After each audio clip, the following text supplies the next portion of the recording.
In this video, we learn about chapter number 4 of Indian economy, strategies of industrial sector growth. Industrial sector की जो growth थी 1947 से 1990, अगर पहला question आपके दिमाग में आए तो कौन से सेक्टर के अंदर इंडस्ट्रीज आती हैं, तो सेकेंडरी सेक्टर के अंदर आती हैं। एग्रीकल्चर कौन सेक्टर के अंदर आता है, आपका प्राइमरी सेक्टर के अंदर आता है। तो देख लीजिए इसमें क्या है, इंपॉर्टेंस ऑफ इंडस्ट्रीज़ क्या है। Industries play a important role in growth and development of a country. पहला है epicentre of economic growth. Epicentre का मतलब होता है मीजरमेंट करना, किसी को मीज़र करना, किस चीज़ को नापना, वो क्या है, एपी सेंटर है किस चीज़ का, इकोनॉमिक ग्रोथ का। तो industries rise the GDP which bring a transferable structural transformation in the economy. Industry rise करती है जीडीपी को, जिससे हमारे स्ट्रक्चरल ट्रांसफॉर्मेशन होता है हमारी इकोनॉमी का। आपने देखा होगा जहाँ इंडस्ट्रीज़ होती हैं वहाँ की रोड्स अच्छी हो जाती हैं, वहाँ पे लाइट अच्छी आनी शुरू हो जाती है, तो वो चीज़ें किसके फ़ायदे हैं, इंडस्ट्रीज़ के। Industries started replacing agriculture as a engine of growth. Industries के आने से अब लोग ज़्यादातर इंडस्ट्रीज की तरफ शिफ्ट होने लग गए, किसे छोड़कर, एग्रीकल्चर को छोड़कर। Industries provide a wide range of luxury which the people would leave to consume as their income rises. कहने का मतलब इंडस्ट्री प्रोवाइड कराती है ज़्यादा रेंज किस चीज़ की, लग्जीरियस लाइफ की। अगर आपके पास इंडस्ट्रीज़ है तो आप एक लग्जीरियस लाइफ को एंजॉय करेंगे, which the people will like to consume as a income rises. अगर उनकी इनकम राइजेज होंगी तो इंडस्ट्री की जो चीज़ें हैं उन्हें यूज़ करना वो शुरू कर देंगे। इंडस्ट्रीज का मतलब मैन्युफैक्चरिंग, नई टेक्नोलॉजी की चीज़ है। सोर्स ऑफ एम्प्लॉयमेंट, ज़्यादातर सोर्स ऑफ एम्प्लॉयमेंट इसमें होता है। Industries become a significant source of employment when agriculture is already overburdened and the labor force is rising rapidly। भाई एग्रीकल्चर के ऊपर ज़्यादा लोग डिपेंड है, तो अब लोगों के पास ऑप्शन है किस पे जाने का, अपनी इंडस्ट्रीज़ पे जाने का। नेक्स्ट है source of mechanised means of farming. Source है किस चीज़ का, मैकेनाइज्ड मीन्स ऑफ फार्मिंग का। तो use of the machine in farming has become possible only owing to the growth and development of industries. It increases the productivity। Tractor, harvester, tiller, ये सब चीज़ें कहाँ बनती हैं, आपकी इंडस्ट्रीज में बनती हैं। तो एग्रीकल्चर की जो प्रोडक्टिविटी है वो भी किसकी वजह से बढ़ी, आपकी इंडस्ट्रीज़ की वजह से। ग्रोथ ऑफ सिविलाइजेशन, ग्रोथ किसकी करी हमने, सिविलाइजेशन की।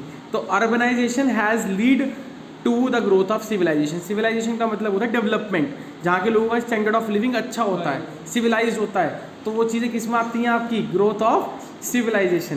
तो ये फिर इसमें क्या है, urbanisation has lead to the growth of civilisation. Population of the country become aware to improve the quality of life.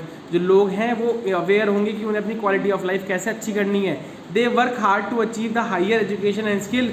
The world economy are merging to the global economy. भाई देख लीजिए, अगर हमारी इंडस्ट्रीज अच्छी होंगी, हमारे पास स्किल अच्छी होगी, हमारी अर्निंग अच्छी होगी, स्टैंडर्ड ऑफ लिविंग अच्छा होगा, इससे हम अपने देश को बाहर के देशों की इकोनॉमी के साथ भी जोड़ सकते हैं। इंफ्रास्ट्रक्चरल ग्रोथ, तो industries have lead to infrastructural growth in the country. Infrastructure growth कौन कौन सी होती है वो देख लीजिए आप इसमें। Infrastructure have to aspect. Infrastructure के दो एस्पेक्ट होते हैं, एक इकोनॉमिक इंफ्रास्ट्रक्चर, एक सोशल इंफ्रास्ट्रक्चर। इकोनॉमिक इंफ्रास्ट्रक्चर वो होता है जिसमें आप कोई भी कंस्ट्रक्शन करते हो पैसा कमाने के लिए, कोई भी काम करते हैं, रोड्स बनाते हैं, डैम्स बनाते हैं, ब्रिज बनाते हैं, बैंकिंग और इंश्योरेंस, वो है इकोनॉमिक के लिए। सोशल का मतलब सामाजिक, सबके लिए इक्वल चलता है। For example health and education. यहाँ तक कोई प्रॉब्लम होनी नहीं चाहिए, ध्यान से समझ लीजिए। नेक्स्ट क्या है इसमें, इसने कहा यहाँ पे factors necessity direct participation of the state in the industrial sector. आपको एक बात ध्यान से समझ लेनी है कि पहले के टाइम पे जब 1947 के बाद में हमारा प्राइवेट सेक्टर तो था ही नहीं। प्राइवेट सेक्टर कब से आना शुरू हुआ, 1991 से। उससे पहले हमारा सिर्फ और सिर्फ पब्लिक सेक्टर ही था। पब्लिक का मतलब सरकारी सेक्टर था। तो ये क्वेश्चन ये कहता है कि पब्लिक सेक्टर इतना ज़्यादा इंपॉर्टेंट क्यों था, किस वजह से था। पहला था लैक ऑफ कैपिटल। ये क्वेश्चन जरा आप देख लेना, इससे क्वेश्चन ये भी लिख सकते हो कि प्राइवेट सेक्टर उस टाइम पे अच्छी तरह डेवलप क्यों नहीं था और पब्लिक सेक्टर को क्यों इतनी इंपॉर्टेंस देते थे। पहला पॉइंट था लैक ऑफ कैपिटल, पैसा नहीं था लोगों के पास, कुछ लोगों के पास ही पैसा था, सरकार के पास पैसा, सरकार अपनी इंडस्ट्री खोल रही थी, लोगों के पास कोई पैसा नहीं था। Low inducement to the investment for the private sector, भाई बिल्कुल भी एनकरेज नहीं करते थे वे प्राइवेट सेक्टर को, सारे काम किससे करवाते थे, सरकारी सेक्टर से। कब, पहले 1947 से 1991 तक। ग्रोथ विद सोशल जस्टिस, ज़्यादातर जो काम करते थे किस लिए, सोशल वेलफेयर के लिए, पैसा कमाने के लिए कोई काम करते ही नहीं थे। आप ये भी कह सकते हो कि पहले आपकी ज़्यादा ग्रोथ किसकी थी, पब्लिक सेक्टर की थी। पहले सरकारी सेक्टर ज़्यादा चलता था। 1991 के बाद कौन सेक्टर आ गया था आपका, प्राइवेट सेक्टर। ध्यान से देखिए, लैक ऑफ कैपिटल, पहला कारण ये था कि पैसे कम थे। Private sector did not have sufficient capital to undertake investment in the industrial because industrial business required for development of Indian economy. उस टाइम पे प्राइवेट सेक्टर बहुत कम थे। At the time of independence के टाइम पे Tata and Birla was the only well known private enterprises. ये टाटा और बिरला क्या थे आपके only well known private sector थे। It become necessary for the government to achieve the industrial growth through public sector undertaking. इसलिए सरकार ज़्यादातर जो इंडस्ट्रीज की ग्रोथ करती थी किसके थ्रू करती थी, public sector undertaking. Public sector का मतलब है सरकारी सेक्टर से। Low inducement to the investment for public sector. Low inducement का मतलब बहुत कम एनकरेज करते थे प्राइवेट सेक्टर को। बहुत कम एनकरेज किसे करते थे, प्राइवेट सेक्टर को। कम इनकम होगी तो कम डिमांड होगी, कम डिमांड होगी तो कम इन्वेस्ट करेंगे, कम इन्वेस्टमेंट होगी तो कम इनकम। मतलब कुल मिला के बात आपकी यही आती थी, हमारे पास कोई पैसा नहीं था। मतलब ज़्यादातर जो डिमांड थी वो देख लीजिए इसमें क्या कह रहा है, the Indian market was of very limited size. India का मार्केट कैसा था, बहुत ही लिमिटेड साइज था। Which was owing to the low level of demand, जिसकी वजह डिमांड क्या थी आपकी बहुत ही कम थी। लिमिटेड चॉइस थी, उनके पास ज़्यादा चॉइस नहीं थी। Low demand will become low income, और कम डिमांड होगी तो क्या होगी आपकी कम इनकम भी होगी। ग्रोथ विद सोशल जस्टिस, ज़्यादातर काम करते हैं सोशल वेलफेयर के लिए, या फिर कभी भी आपको प्रॉफिट के लिए तो काम करा ही नहीं सरकार ने। अगर कोई भी आप सरकारी इंडस्ट्री देखते हो तो वो सोशल वेलफेयर के लिए काम करती है। जो प्राइवेट सेक्टर होते हैं वो किस लिए काम करते हैं, प्रॉफिट मैक्सिमाइजेशन के लिए। तो public sector directly participate in the process of industrialization because country require investment that generate employment। हम ज़्यादातर काम किस लिए करते थे, एम्प्लॉयमेंट को देने के लिए। बस रोजगार दे दो, आगे हमारा कुछ हो या ना हो वो चीज़ देखनी। रेदर देन किसको सोचते थे, इन्वेस्टमेंट दैट मैक्सिमाइज प्रॉफिट, कि उससे पैसा कमाने के बारे में सोचते थे। ये सोचते थे कि इससे आप क्या करो, सिर्फ लोगों को एम्प्लॉयमेंट देना शुरू कर दो। नेक्स्ट आपका आता है IPR, Indian industrial policy resolution 1956। बहुत ही इंपॉर्टेंट है और बहुत ही अच्छी तरह समझ में भी आ जाएगा। ये कॉम्प्रिहेंसिव पैकेज था। कॉम्प्रिहेंसिव का मतलब डिटेल्ड पैकेज था।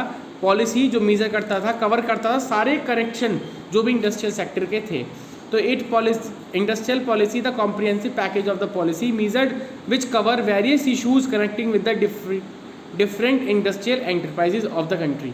Industrial policy resolution led to the foundation stone of the socialistic pattern of society. हमने समाज के बारे में सोचना शुरू कर दिया था। हमने हर चीज़ के बारे में तरीके से इक्वालिटी लेके आना शुरू कर दिया था।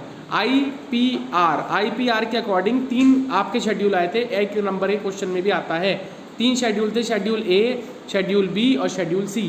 शेड्यूल A का मतलब जो पूरी तरीके से सरकारी थे। शेड्यूल A जो पूरी तरीके से सरकारी थे, जो कितने थे, 17 थे, याद रखना है। शेड्यूल A में क्या थे, जो पूरी तरीके से सरकारी थे और कितने थे, 17 थे। शेड्यूल B जो स्टेट ओन्ड थे, जो किसके थे, स्टेट ओन्ड थे। और शेड्यूल C जो क्या थे आपके प्राइवेट सेक्टर में आते थे। किस में आते थे, प्राइवेट सेक्टर में। ध्यान से देख लीजिए इसने क्या कहा। शेड्यूल A में the first category comprised industry which would be exclusively owned by the state. In this schedule 17 industry were included like railway, shipping, aircraft, atomic energy, ETC। Schedule A के अंदर 17 आती थी, 17 इंडस्ट्रीज आती थी, जिसमें नाम क्या थे, railway, shipping, aircraft, atomic energy, ETC। Schedule B में in this schedule those industries are place which would be progressively state owned, जो किसकी तरीके थोड़ी तरीके से स्टेट ओन्ड थी। The government would step up the industry and private sector will supplement the efforts of the government. इन्हें कहते हैं अर्ध सरकारी। मतलब सरकार ने लगा तो दिया, सरकार ने सेटअप तो कर दिया, चला कौन रहा है, प्राइवेट चला रहा है फैक्ट्री सरकारी, मगर काम कौन कर रहे हैं, प्राइवेट सेक्टर। वो थी schedule B। This schedule involve industry like aluminium, other mining industry, machine, tool and fertilisers, ETC। Next आपका आता है schedule C। This schedule consist of remaining industries which were to be use in the private sector, जो कि इसमें आपके private sector में है। This industries were encourage and controlled by the state. ये इंडस्ट्रीज कौन एनकरेज करता है और कंट्रोल करता है, आपका स्टेट।